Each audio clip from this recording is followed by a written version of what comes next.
Shalom, salam sejahtera bagi kita semua. Kita berjumpa lagi di dalam Sapaan Kasih GKI Mojosari. Mari Bapak Ibu Saudara sekalian, saya mengajak kita semua untuk berdoa menghadap Tuhan. Ya Bapa, kami bersyukur bila kami telah melalui satu hari yang baru. Tuhan telah menganugerahkan kepada kami semuanya itu secara cuma-cuma. Namun biarlah saat ini kami juga tidak membiarkan hari kami berlalu dengan percuma. Kami rindu untuk diisi dan diinspirasi senantiasa oleh firman-Mu. Biarlah firman itu yang menjadi penerang bagi setiap langkah kehidupan kami. Di dalam nama Tuhan kami Yesus Kristus, kami telah berdoa. Amin. Mari kita bersama membuka Alkitab kita dari Yakobus pasalnya yang keempat, ayatnya yang ke-13 sampai 16.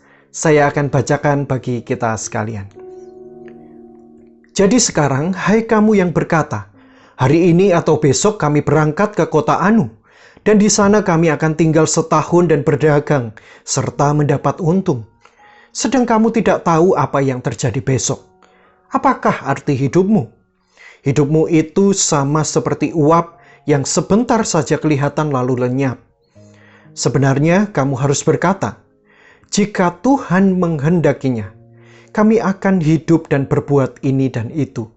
Tetapi sekarang kamu memegahkan diri dalam congkakmu, dan semua kemegahan yang demikian adalah salah. Sampai demikian pembacaan kita. Bapak Ibu Saudara yang terkasih dalam nama Tuhan, sejak dulu saya ini selalu terkesan dengan negara-negara maju yang ada di luar negara kita, negara Indonesia. Bahkan sedari kecil saya ini memiliki impian bahwa suatu hari nanti, suatu saat nanti, saya bisa mengunjungi negara-negara itu, walaupun sebentar. Bukan untuk pamer atau gagah-gagahan Bapak Ibu Saudara, tetapi karena memang saya ini ingin melihat atau mempelajari dari dekat bagaimana kehidupan mereka. Harapan ini begitu kuat Saudara, bahkan sampai kuliah pun saya ini sempat berdoa dan bertanya di dalam hati saya. Mungkin nggak Tuhan, saya ini bisa pergi sebentar ke luar negeri sebelum saya lulus kuliah. Dalam hati rasanya ya tetap saja, tidak akan mungkin begitu ya. Entah bagaimana ceritanya Tuhan ini seakan-akan mendengar kata-kata saya ini. Ketika tahun 2016 ya, atau 2017 pada waktu itu, saya ditempatkan untuk praktek di sebuah gereja GKI yang paling jauh, yaitu GKI Bunda Sudi Batam. Gereja yang berada di sebuah tempat di ujung Indonesia yang hanya berjarak 45 menit kira-kira untuk bisa menyeberang ke negara Singapura. Dan benar saudara, saya akhirnya diajak oleh seorang rekan yang melayani di tempat saya pada waktu itu untuk bersama pergi melayani di sebuah gereja Presbyterian di Orchard Road di Singapura. Apa yang membuat berkesan kala itu Bapak Ibu Saudara? Setelah dari gereja pada waktu itu ada sekitar kurang lebih 6 jam. Saya ini berkeliling seorang diri di negara yang sangat asing. Dan saya menyadari satu hal, sebagai sebuah negara yang maju, mereka ini sangat menghargai apa yang namanya waktu. Tidak ada Bapak Ibu Saudara bus kota atau MRT, kereta bawah tanah itu yang terlambat. Walaupun hanya sedetik, selalu tepat. Ya. Saya secara pribadi tentu terkesan Bapak Ibu Saudara akan hal ini. Tetapi saya juga kemudian berpikir sebaliknya. Waktu memang di satu sisi menjadi hal yang berguna bagi kehidupan manusia. Dengan waktu kita bisa mengatur segala sesuatunya, pekerjaan kita, pola hidup kita, dan segala perencanaan hidup kita. Tetapi di sisi yang lain, memang kita harus menyadari seringkali kita malah justru kerap kali menjadi hamba waktu dibandingkan hamba Tuhan. Kita merasa seakan waktu itu ada di dalam genggaman kita. Dengan waktu yang kita miliki, kita bisa mengatakan, nanti saya jam 9 ada di kota A. Jam 1 siang saya sudah ada di kota B. Lalu makan malamnya saya kemudian ada di kota C. Begitu seterusnya. Kita mudah untuk merasa bahwa masa depan itu ada di tangan kita. Kita bisa saja merasa begitu yakin bahwa esok hari saya ada di situ dan melakukan itu. Begitu seterusnya, sampai kemudian kita sendiri lupa untuk melibatkan Tuhan di dalam setiap perencanaan, perkara, dan bahkan impian yang kita miliki.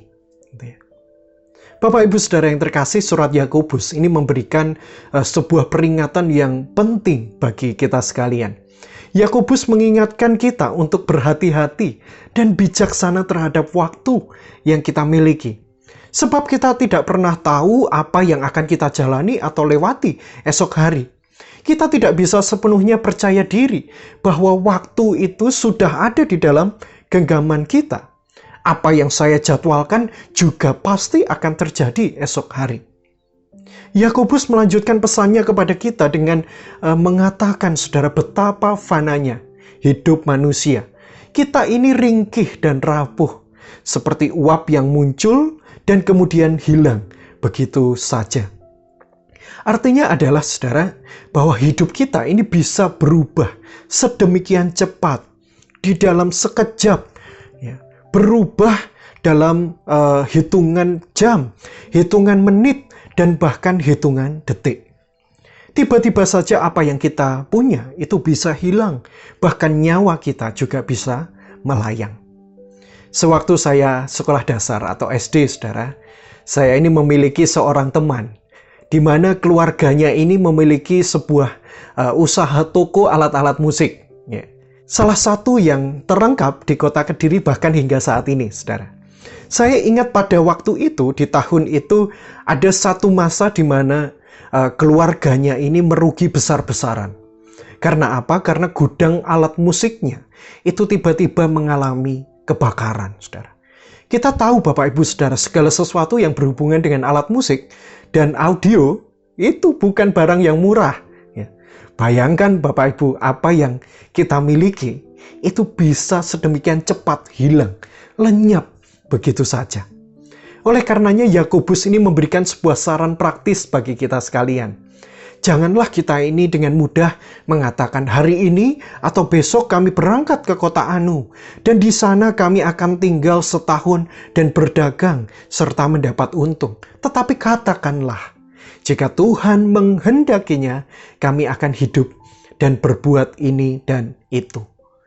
Penulis Yakobus menyarankan kepada kita untuk memakai ungkapan jika Tuhan berkenan, jika Tuhan menghendaki, atau dalam bahasa Latin adalah Deo volente. Deo volente ini adalah padanan kata insya Allah dalam bahasa Arab. Jadi ini adalah sebuah kata yang umum, baik itu di Timur Tengah maupun di gereja-gereja di masa lampau, saudara, istilah ini. Namun yang terpenting adalah Yakobus di sini bukan hanya ingin mengajak kita sekalian untuk sekedar berkata Deo volente. Yakobus sejatinya ingin mengatakan kepada kita untuk mengakui dan menyadari pentingnya menundukkan diri pada rencana dan kehendak Tuhan. Surat Yakobus ini secara tidak langsung ingin mengajak kita sekalian untuk memberikan ruang pada kehendak Tuhan itu sendiri. Sekalipun sebenarnya bila dipikirkan kembali, ruang waktu dan hidup itu adalah milik Tuhan. Kitalah yang diberikan oleh Tuhan, ya. Bukan kita yang memberikan ruang waktu itu untuk Tuhan. Makna Deo volente ini juga dapat kita temukan di dalam perkataan Maria ketika dia ini diutus oleh malaikat Tuhan untuk mengandung bayi Yesus kala itu. Kalimat ini mengingatkan supaya kita senantiasa menundukkan diri dan supaya kehendak Tuhanlah yang terjadi, bukan kehendak kita yang seringkali dipenuhi dengan kemegahan diri dan kecongkaan diri sebagaimana yang dikatakan oleh surat Yakobus tadi. Lalu kalau begitu Bapak Ibu Saudara, apakah itu berarti kita percuma merencanakan segala sesuatu, toh yang menentukan pada akhirnya adalah Tuhan? Tentu tidak, saudara. Kita meyakini bahwa Tuhan juga bekerja di dalam setiap hikmat yang kita miliki sebagai manusia. Bahkan sekalipun kehidupan kita ini suatu saat nanti terhambat, Tuhan pun juga akan berbicara dan menyediakan jalan yang lain, yang seringkali kita tidak duga datangnya dari mana. Pesan renungan kita di hari ini adalah, libatkanlah Tuhan senantiasa di dalam hidup kita. Tidak perlu panik bila apa yang kita rencanakan ini terhambat, berhenti, atau mesti diubah. Berilah ruang bagi kehendak Allah. Niscaya jalan hidup kita akan semakin indah. Amin. Mari kita bersama berdoa. Ya Tuhan, Sang Pemilik kehidupan kami ingin menyerahkan setiap rencana kami ke depan. Baik itu rencana jangka pendek maupun jangka panjang. Baik itu rencana yang sudah kami pikirkan matang-matang maupun rencana yang masih kami ragukan arahnya. Baik itu rencana pribadi maupun keluarga. Baik itu rencana di gereja kami maupun rencana di tempat kerja kami masing-masing. Kami rindu untuk mempersembahkan dan memberikan ruang waktu hidup kami untuk Tuhan. Supaya Tuhan memakai kami semua dan waktu hidup kami sebagai alat bagi kemuliaan nama-Mu.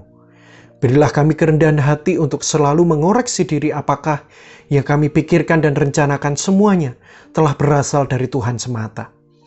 Dan pada akhirnya ya Tuhan, kami mau menyerahkan setiap pergumulan dan seluruh harapan kami ini hanya kepada Tuhan kami Yesus Kristus.